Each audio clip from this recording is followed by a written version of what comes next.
नमस्कार साथियों, आशा करता हूँ आप सब बहुत अच्छे होंगे। मेरा नाम है सत्यम पांडे। एसएसटी गुरुकुल चैनल पर आप सभी का स्वागत है। कि जैसा कि हमने पिछली क्लास में पढ़ा था, भारत की स्थिति को अच्छे से जाना था, तो स्थिति वाला टॉपिक हमारा क्लियर हो गया था। आज हम पढ़ने वाले हैं आकार के बारे में। तो पिछली क्लास में एक छोटी सी गलती हो गई है, उसके लिए पहले से क्षमा मांगता हूँ। पिछले क्लास में हमने जब भारत के उत्तरी बिंदु की बात की, उत्तरी बिंदु में हमने इंदिरा काल की बात की। तो इंदिरा काल जो था उस वीडियो में कहा कि वो जम्मू कश्मीर राज्य में स्थित है। ठीक, तो वहाँ आप एक करेक्शन करेंगे, वहाँ करेंगे कि वो जम्मू कश्मीर राज्य में नहीं, वो लद्दाख केंद्र शासित प्रदेश के अंतर्गत आता है। इंदिरा काल जो बिंदु है, सबसे उत्तरी बिंदु, वो इंदिरा काल वो आपके लद्दाख केंद्र शासित प्रदेश में आता है। आप उसको करेक्ट कर लेंगे तो ठीक है। तो चलिए आज की क्लास को हम स्टार्ट करते हैं। आज की क्लास में हम पढ़ने वाले हैं कि भारत का आकार कैसा है। ठीक, सबसे पहले हम जानेंगे भारत का आकार कैसा है। तो आकार को समझने के लिए सबसे पहले हम बनाते हैं भारत का मैप। ठीक, क्या बनाएंगे? भारत का मैप। अब देखिए, भारत का मैप बनाना है तो भारत का मैप देखिए,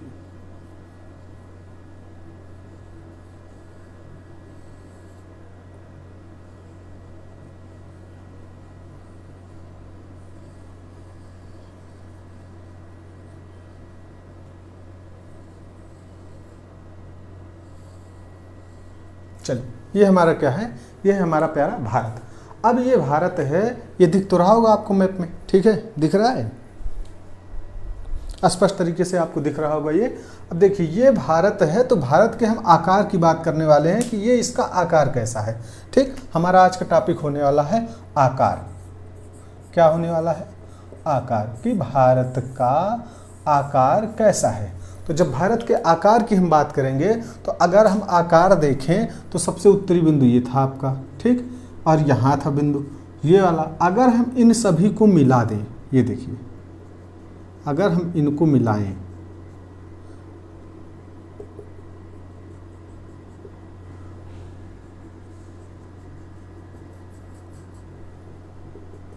अगर इनको हम मिलाएं तो ये एक संरचना प्राप्त हो रही है। ये एक संरचना, ये संरचना कैसी प्राप्त हो रही है? तो ये संरचना हमें मिल रही है चतुर्भुजाकार। तो भारत का आकार कैसा है? भारत का आकार चतुर्भुजाकार है। ठीक, भारत का आकार कैसा है? चतुर्भुजाकार है। तो हमने ये आकार की बात की कि भारत का आकार कैसा है। भारत का आकार चतुर्भुजाकार है। उसके साथ ही भारत का क्षेत्रफल कितना है? ठीक, भारत का क्षेत्रफल। तो भारत का क्षेत्रफल मतलब ये जो क्षेत्रफल है भारत का, संपूर्ण क्षेत्रफल, इसमें शामिल भी है अपना, ये मत भूलना कि हम क्या कहते हैं वो अंडमान निकोबार लक्षद्वीप इनको भूल जा रहे हैं। नहीं, भूल नहीं रहे हैं, ये भी इसमें शामिल है, इसके अंतर्गत शामिल है। तो भारत का जो क्षेत्रफल है वो है 32,87,263 वर्ग किलोमीटर या किलोमीटर स्क्वायर। क्षेत्रफल कितना है? 32,87,263 वर्ग किलोमीटर। ठीक, ये बात हुई क्षेत्रफल की। अब अगर क्षेत्रफल इतना है तो जब अगर हम विश्व की बात करते हैं तो ये भारत जो है विश्व के परिप्रेक्ष्य में ये कितना हिस्सा रखता है। अगर हम संपूर्ण विश्व को 100% माने तो भारत कितने प्रतिशत हिस्सा रखता है, उस 100 में कितना हिस्सा इसके पास है, ये हमको जानना है। ठीक है, तो ये कितना हिस्सा ये रख रहा है। तो ये जो विश्व का है, ये विश्व का 2.4% जो हिस्सा है वो भारत अकेले रखता है। कितना? 2.4% हिस्सा। अगर पूछ लिया जाए भारत का क्षेत्रफल कितना है तो आप जवाब देंगे 32,87,263 वर्ग किलोमीटर। साथ ही साथ अगर कह दिया जाए कि विश्व में कितना हिस्सा रखता है तो भारत विश्व में 2.4% हिस्सा अपने पास रखता है। ठीक है,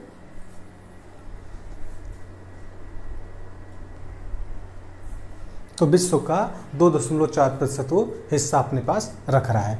अब देखिए, अब इसके आगे हम देखते हैं, इसके आगे मतलब ये विश्व में किस स्थान का देश है, कौन से क्रम का ये देश है, किसमें क्षेत्रफल में, बड़ाई में अगर कहा जाए कि भारत किस नंबर का देश है, किसमें? क्षेत्रफल में। तो क्षेत्रफल की दृष्टि से भारत 7वां सबसे बड़ा देश है।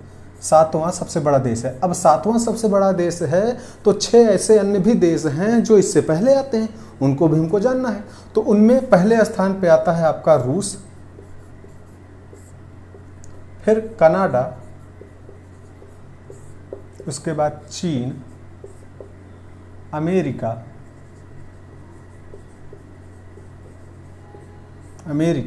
ब्राज़ील,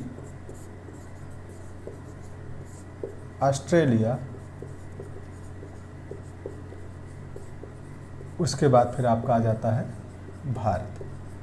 ठीक, ये जो भारत है ये कितना 7वां स्थान रखता है, 7वें नंबर पे है। कौन कौन से हैं आपके? रूस, कनाडा, चीन, अमेरिका, ब्राज़ील, ऑस्ट्रेलिया और भारत। ठीक है, इस तरीके से ये 7वें नंबर का देश है, वो भी किसमें? क्षेत्रफल में। विश्व में क्षेत्रफल की दृष्टि से ये 7वां सबसे बड़ा देश है। तो 7वां है, तो 7 से पहले 6 अन्य देश हैं, अन्य देशों के नाम ये दिए गए। ठीक, अब इसके बाद हम जब बात करते हैं कि ये तो हो गया आकार की बात। आकार इतना हो गया, क्या आकार में हमने जाना आकार कैसा है? चतुर्भुजाकार है। ठीक, इसका क्षेत्रफल कितना है? 32,87,263 वर्ग किलोमीटर है। ठीक, और ये विश्व का 2.4% हिस्सा अपने पास रखता है। कौन? भारत रखता है। ठीक, और क्षेत्रफल में भारत 7वां सबसे बड़ा देश है। 7वां है तो इससे पहले 6 देश हैं। 6 देश कौन कौन से हैं? रूस, कनाडा, चीन, अमेरिका, ब्राज़ील, ऑस्ट्रेलिया और भारत। ठीक, तो ये सभी देश हुए। अब हम बात करने वाले हैं कि ये जो भारत की स्थलीय एवं जलीय सीमा है, इसके बारे में बात करते हैं। ठीक, किसकी? भारत की स्थलीय सीमा, क्योंकि आकार की बात चल रही है तो आकार में उसकी जलीय सीमा, क्योंकि आकार तो ये है ना, तो अब इसके अंतर्गत क्या क्या आ जा रहा है? इसमें जलीय सीमा भी आएगी और स्थलीय सीमा आएगी। अब देखिए, अब स्थलीय और जलीय की बात हो रही है तो पहले समझ लेते हैं जलीय सीमा कहाँ से कहाँ तक। ये जो गुजरात वाला राज्य है, यहाँ से आपकी जलीय सीमा शुरू हो जाती है।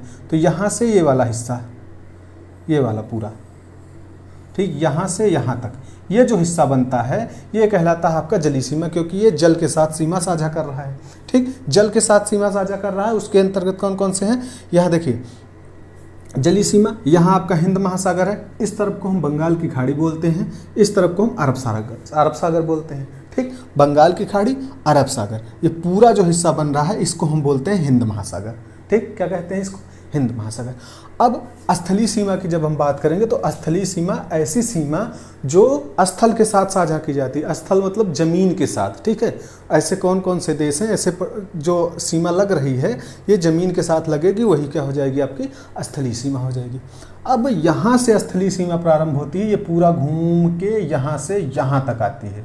ये जो यहाँ से इस बिंदु वाला हिस्सा ये दिख रहा है ना यहाँ तक, ये यहाँ से यहाँ तक पूरा जो बन रहा है ये इसकी स्थलीय सीमा बन रही है। तो हमको इसको जानना है कि जलीय सीमा और स्थलीय सीमा कितनी है। ठीक, तो सबसे पहले हम जानेंगे स्थलीय सीमा के बारे में। किसके बारे में? स्थलीय सीमा, कि भारत की स्थलीय सीमा कितनी है। तो जब स्थलीय सीमा की बात करेंगे तो भारत की स्थलीय सीमा 15,200 किलोमीटर है। कितनी? 15,200 किलोमीटर, मतलब यहाँ से शुरू होके यहाँ तक। ठीक है, ये कितनी दूरी है? ये है 15,200 किलोमीटर, यहाँ से यहाँ तक की दूरी है। उसके बाद स्थलीय सीमा हो गई। अब जलीय सीमा की बात करते हैं। किसकी? जलीय सीमा। तो जलीय सीमा जो है भारत की, अब देखो 2 चीज़ आता है जलीय सीमा में, 2 चीज़ें। जलीय सीमा के अंतर्गत हमारा जो लक्षद्वीप है पहला चीज़, ठीक, और दूसरा यहाँ अंडमान एवं निकोबार द्वीप समूह ऐसे हैं आपके। ठीक, छोटे छोटे द्वीप। ये जो लक्षद्वीप एवं अंडमान निकोबार द्वीप समूह है ये भी तो आपकी जलीय सीमा साझा करते हैं। ठीक, अगर कह दिया जाए कि भारत का जलीय सीमा कितना है, ठीक, तो जलीय सीमा के अंतर्गत आप सीधे जवाब देंगे जलीय सीमा में कि भारत की जो जलीय सीमा है, भारत की जो जलीय सीमा है वो कितना है, तो आप कहेंगे 7516.6 किलोमीटर। कितना? आप जवाब देंगे 7516.6 किलोमीटर। ये क्या है? जलीय सीमा। आप सीधा सा जवाब देंगे। ठीक, अब देखिए, अब इसके अंतर्गत अब इसमें प्रश्न बनता है कि मुख्य भूमि का, जो भारत के मुख्य भूमि की जलीय सीमा है इसमें बन जाएगा मुख्य भूमि की। ठीक, किसकी? मुख्य भूमि की। अगर हम मुख्य भूमि की बात कर रहे हैं मतलब इसको लक्षद्वीप को और अंडमान निकोबार द्वीप समूह, ये जो आपके 2 द्वीप समूह हैं इनको छोड़ देना है हमको। ठीक, क्या करना है? इनको हमको छोड़ देना है। अब इनको छोड़ देना है तो बचेगा क्या? ये वाली जलीय सीमा, यहाँ से शुरू हो गई ऐसे यहाँ खत्म हो जाएगी। ठीक, तो ये जो जलीय सीमा बन रही इसकी लंबाई हमको लिखना है। तो भारत की जो मुख्य भूमि की लंबाई होगी जलीय सीमा की वो होगी 6100 किलोमीटर। ठीक, कितनी होगी? 6100 किलोमीटर। ठीक। ठीक, ये क्लियर। स्थलीय, जलीय और प्रश्न बनेगा मुख्य भूमि की जलीय सीमा कितनी है, तो आप जवाब देंगे ये कितना 6100 किलोमीटर। ठीक, तो आकार पे हमने बात की, साथ ही साथ स्थलीय सीमा बात कर ली हमने, जलीय सीमा बात कर ली। अब देखिए अगर भारत को हम देखें तो ये हमारा भारत है, ठीक, ये भारत है। तो भारत के आपको पता होगा भारत के उत्तर में यहाँ क्या है, यहाँ हिमालय है, ठीक। अगर हम सिंपल से लिखें, ये अगर हम माने बीच में हमारा ये भारत है, क्या है भारत, तो भारत के उत्तर में पड़ता है आपका हिमालय, ठीक, इतना पता होना चाहिए, सिंपल सी चीज़ है, हिमालय पड़ जा रहा है। इस तरफ अन्य देश आपके पड़ जाते हैं, ठीक। अन्य देश का मतलब इधर म्यांमार हो गया, वो सब सारे देश हो जाते हैं। और नीचे की ओर देखिए, या देश की बात ना करके अगर भारत की बात करें तो इधर हम देखें ये वाला हिस्सा, तो इसको क्या बोला जाता है, बंगाल की खाड़ी। तो आप लिखेंगे पूर्व की ओर बंगाल की खाड़ी, ठीक। पश्चिम दिशा की ओर आपका अरब सागर, अरब सागर। उत्तर दिशा की ओर हिमालय पर्वत, और साथ ही साथ क्या कहते हैं, दक्षिण दिशा की ओर हिंद महासागर। तो ये आपके चारों तरफ ये भारत का, ये भारत के आकार के अंतर्गत आने वाली चीजें हैं। भारत के उत्तर में हिमालय पर्वत, दक्षिण में हिंद महासागर, पूर्व दिशा की ओर आपकी बंगाल की खाड़ी, इस दिशा की ओर मतलब पश्चिम दिशा की ओर अरब सागर। तो ये इसके चारों तरफ स्थित हैं, ये सभी लोग स्थित हैं, ठीक। तो इस तरह से हमने आकार को जाना। अगर आकार को जाना तो आकार के अंतर्गत हमने क्या पढ़ा, सबसे पहले आकार में हमने पढ़ा कि भारत का आकार कैसा है। तो भारत का आकार कैसा है, चतुर्भुजाकार है, ठीक है। रिकैप करते हैं एक बार, चतुर्भुजाकार है। इसका क्षेत्रफल कितना है, तो भारत का क्षेत्रफल 32,87,263 वर्ग किलोमीटर है। कौन सा स्थान रखता है, मतलब कितना हिस्सा रखता है संपूर्ण विश्व का, तो 2.4% हिस्सा रख रहा है, ठीक। उसके बाद ये किस नंबर का देश है, मतलब क्षेत्रफल की दृष्टि से कौन से नंबर का देश है, तो 7वां देश है। 7 देश हैं तो उससे पहले के 6 देश कौन कौन से हुए, रूस, कनाडा, चीन, अमेरिका, ब्राज़ील, ऑस्ट्रेलिया एवं भारत। भारत मतलब 7वां देश, इससे पहले के 6 देश हो गए। उसके बाद हमने जाना, उसके बाद क्या जाना हमने, देखिए उसके बाद हमने बात की स्थलीय सीमा की। तो भारत की स्थलीय सीमा कितना है, स्थलीय सीमा आपकी है 15,200 किलोमीटर। फिर जलीय सीमा की बात की तो संपूर्ण जलीय सीमा कितना है, 7516.6 किलोमीटर है।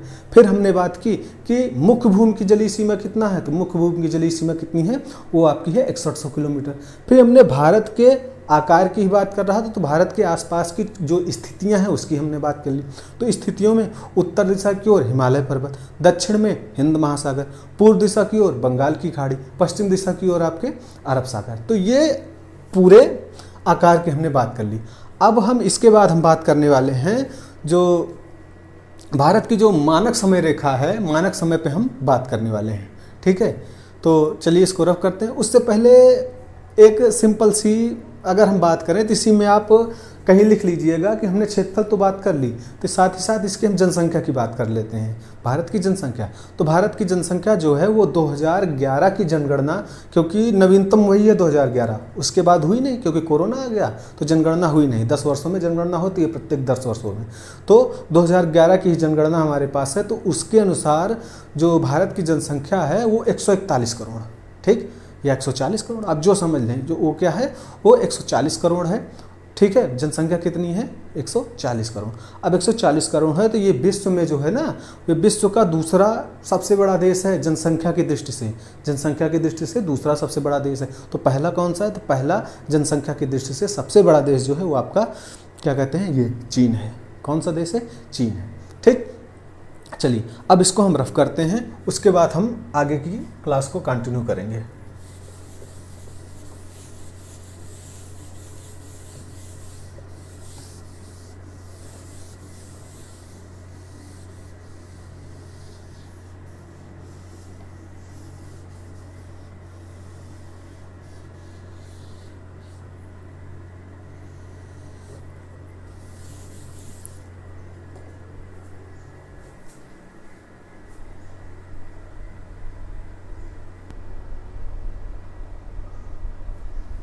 तो अब हम बात करने वाले हैं भारतीय मानक समय पर। किस पे बात करने वाले हैं, हम बात करने वाले हैं भारतीय मानक समय।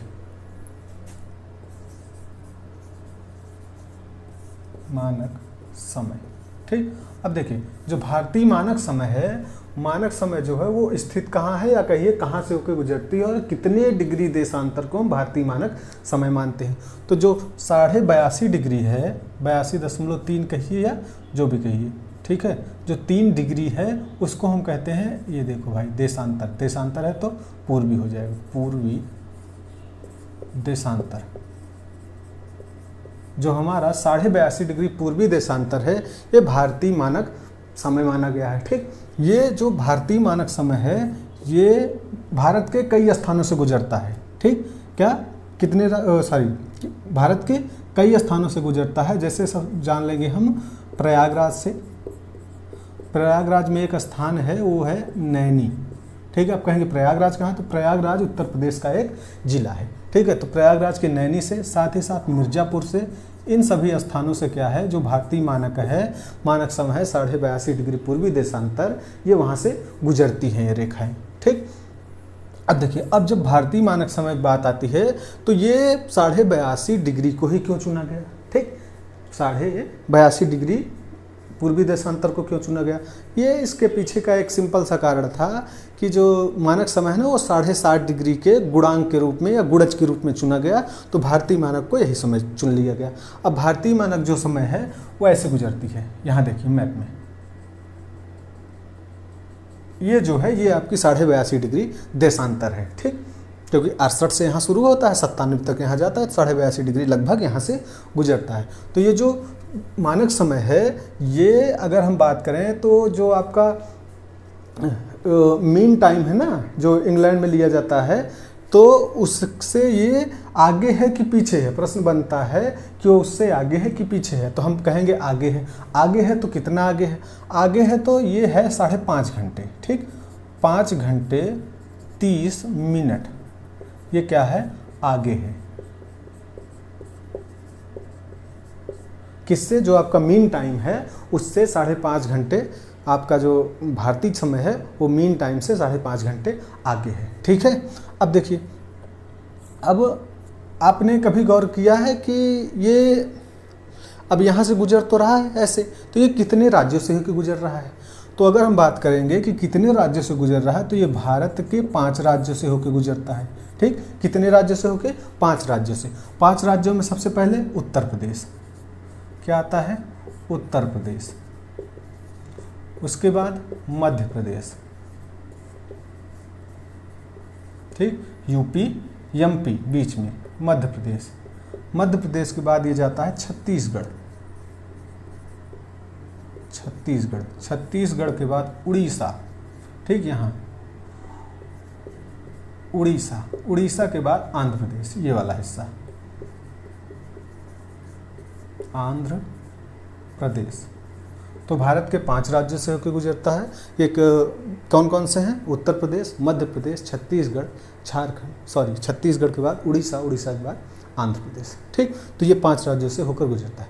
अब देखिए अब आपने यह महसूस किया होगा या आपने कहीं सुना होगा कि जो भारत का सबसे पूर्वी छोर है या सबसे पूर्वी जो आपका राज्य है अरुणाचल प्रदेश और पश्चिमी राज्य जो गुजरात है, तो इनके बीच जो सूर्योदय एवं सूर्यास्त का समय है ये अलग अलग है। ठीक, अलग अलग से मतलब है सबसे पहले सूर्योदय कहाँ होता है, तो आप भारत के विषय में है, संपूर्ण विश्व नहीं, भारत में सबसे पहले सूर्योदय इस सिरे पे, इस सिरे से ताल्लुक है कि ये अरुणाचल प्रदेश में सूर्योदय सबसे पहले होता है और सबसे बाद में सूर्योदय कहाँ होता है, यहाँ आपका होता है गुजरात में। ठीक, तो अगर सूर्योदय जहाँ पे पहले होगा तो सूर्यास्त भी वहाँ पहले होगा, तो सबसे पहले सूर्यास्त कहाँ होता है, तब भी यहाँ होता है, और सूर्योदय भी सबसे पहले यहाँ होता है। जो चीज़ जहाँ पहले होगी तो खत्म भी तो पहले ही होगी, तो सबसे पहले यहाँ सूर्य निकलता है। अब बात आती है कि सूर्य यहाँ से यहाँ तक आने में ये इनके बीच का समय कितना है कि ये कितने समय बाद यहाँ निकलता है। तो ये जो समय है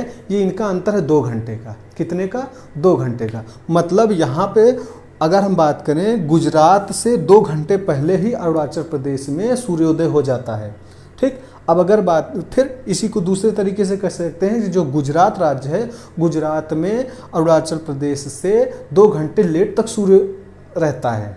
ठीक है, सूर्य रहने का मतलब सूर्यास्त होता है 2 घंटे बाद सूर्यास्त होता है। ठीक, तो ये जो इनके बीच का अंतर है ये कितना है, ये 2 घंटे का अंतर है। ठीक है। तो मानक समय में आपके जानने लायक इतना ही है, ठीक है, जो दिया गया है इतना, ठीक है। ये 82.5 डिग्री पूर्वी देशांतर पर स्थित है। प्रयागराज नैनी मिर्जापुर से यहाँ से गुजरती है, ये स्थित नहीं है, गुजरती है, ठीक। ये मीन टाइम जो आपका है वहाँ से 5.5 घंटे आगे है, ठीक है। आगे क्यों है? क्योंकि ये पूर्व दिशा में स्थित है। जो 0 डिग्री देशांतर रेखा है, अगर ऐसा माना गया कि 0 डिग्री से जो भी पूर्व दिशा में स्थित देश हैं उनका समय आगे होगा, और जो पश्चिम दिशा में स्थित होंगे उनका जो समय होगा वो पीछे होगा। तो भारत पूर्व दिशा में स्थित है 0 डिग्री से, क्योंकि ये देशांतर शुरू होता है 68 से, ठीक। 68 से 68.7 से शुरू हो रहा है। तो 68.7 से शुरू है, तो कहीं 0 इस तरफ होगा, यहाँ पे होगा।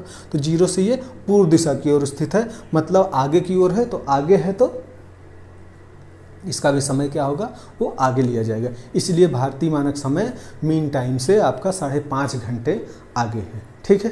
तो इस तरीके से मानक समय पे हमने चर्चा कर ली। अब हम बात करने वाले हैं कि भारत के पड़ोसी देशों पर, ठीक। किन पे? भारत के पड़ोसी देश। चलिए देखते हैं हम किसको, पड़ोसी देश।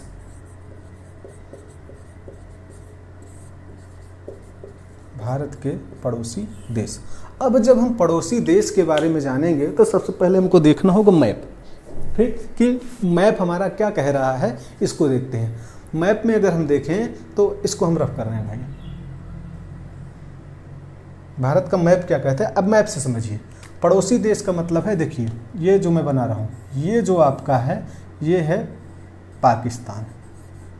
क्या है? पाकिस्तान। यहाँ से ये ऐसे सीमा बनता है, ये है अफगानिस्तान, ठीक। इधर ये जो हिस्सा बन रहा है ये आपका है नेपाल। इधर ये छोटा सा, इसको बोलते हैं भूटान, ठीक। ये पूरा हिस्सा जो ऐसे बन रहा है इसको कहा जाता है चाइना, ठीक। चाइना इसको बोलते हैं, या आप कहिए चीन, ठीक। चाइना नहीं तो इसको लिख लीजिए भाई, ऐसे इसको बोलते हैं चीन। यहाँ जो ये वाला हिस्सा है ये है बांग्लादेश, इसको बोलते हैं बांग्लादेश। और ये हिस्सा जो यहाँ है ये लगा रहा है, इसको बोलते हैं म्यांमार,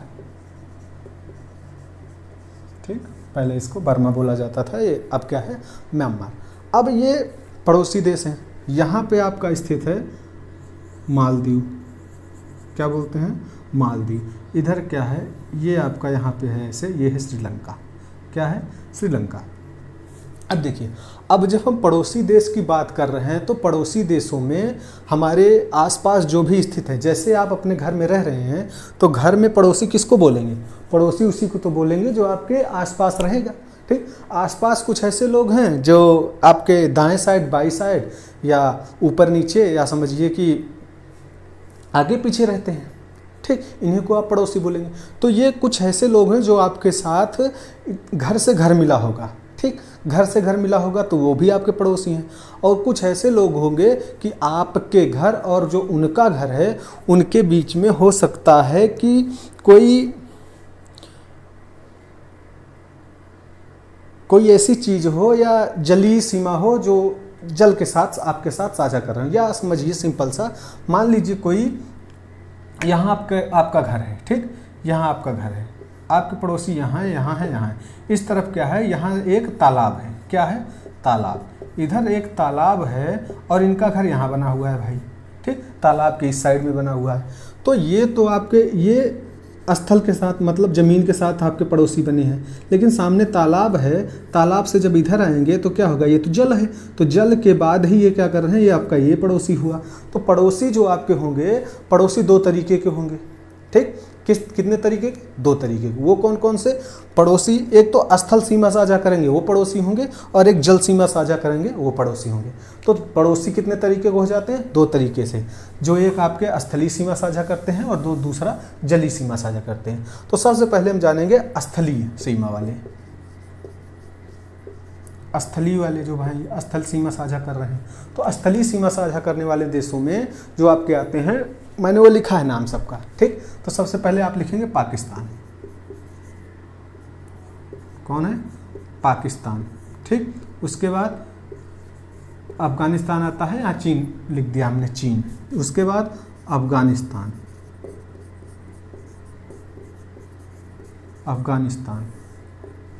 नेपाल, भूटान, म्यांमार और बांग्लादेश।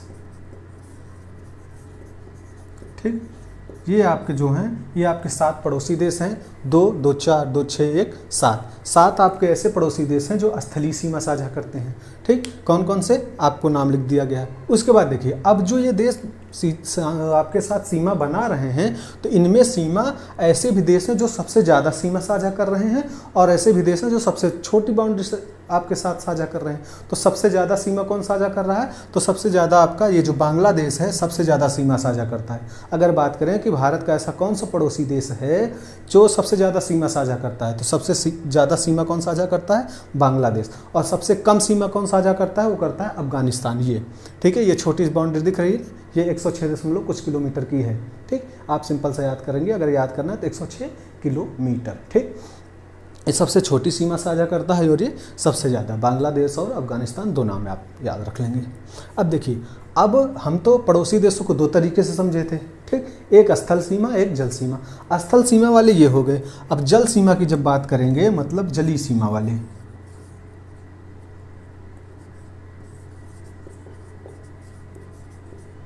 जो आपकी जलीय सीमा साझा करेंगे, जलीय सीमा के अंतर्गत भारत के 2 पड़ोसी देश आते हैं। 2 पड़ोसी देश में एक ये छोटा सा हमने बताया था ना, ये वाला, ये क्या है, मालदीव। तो पहला आप लिख लेंगे मालदीव। ठीक, और दूसरा ये आपका है श्रीलंका। ठीक, मालदीव और श्रीलंका, जो 2 आपके ऐसे पड़ोसी देश हैं जो आपके जलीय सीमा साझा करते हैं। अब श्रीलंका है, तो इधर देखिए, ये बीच में क्या कहते हैं, ये जो बीच का क्षेत्र है ना, इसको कहा जाता है पाक जल संधि।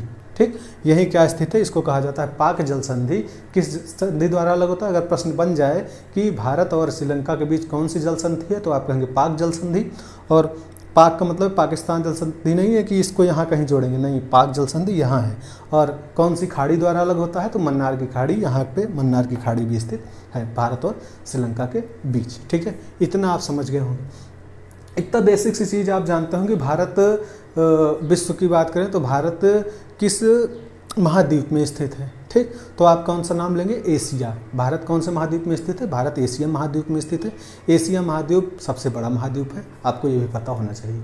ठीक है, सबसे छोटा महाद्वीप आपका ऑस्ट्रेलिया है। ठीक, चलिए, तो इस तरीके से आपका जो चैप्टर है वो ख़त्म होता है। ठीक है, जितने आपके सिलेबस के अकॉर्डिंग, क्लास 9th का सिलेबस है, तो क्लास 9th में आपको जानने के लिए इतना ही दिया गया है। ठीक, जानने को भारत की स्थिति एवं आकार में बहुत चीज़ें हैं, लेकिन आपके सिलेबस के अकॉर्डिंग इतनी ही चीज़ें हैं, तो आप इतना अच्छे से पढ़ेंगे। कुछ चीज़ें एक्स्ट्रा बताई हैं, वो भी अच्छे से पढ़ेंगे। ठीक है, तो ये चैप्टर, पहला चैप्टर आपका यहाँ पर समाप्त होता है। अब हम इसके बाद शुरू करने वाले हैं, इतिहास शुरू करेंगे। इतिहास में पहला चैप्टर आपका जो है आपका फ्रेंच रिवॉल्यूशन, फ्रांस की क्रांति, हम उसको शुरू करेंगे इसके बाद। ठीक है, तो इस तरीके से ये आप पढ़ेंगे, अच्छे से पढ़ेंगे। आशा करता हूँ आप लोग पढ़ रहे होंगे, नोट्स भी बना रहे होंगे, सब कुछ अच्छे तरीके से कर रहे होंगे। ठीक है, तो दीजिए इजाज़त। वही बात है कि अगर वीडियो आपको अच्छी लगी हो तो वीडियो को आप लाइक करेंगे, चैनल को सब्सक्राइब करेंगे और दोस्तों के साथ शेयर करेंगे। तो दीजिए इजाज़त, तब तक के लिए धन्यवाद।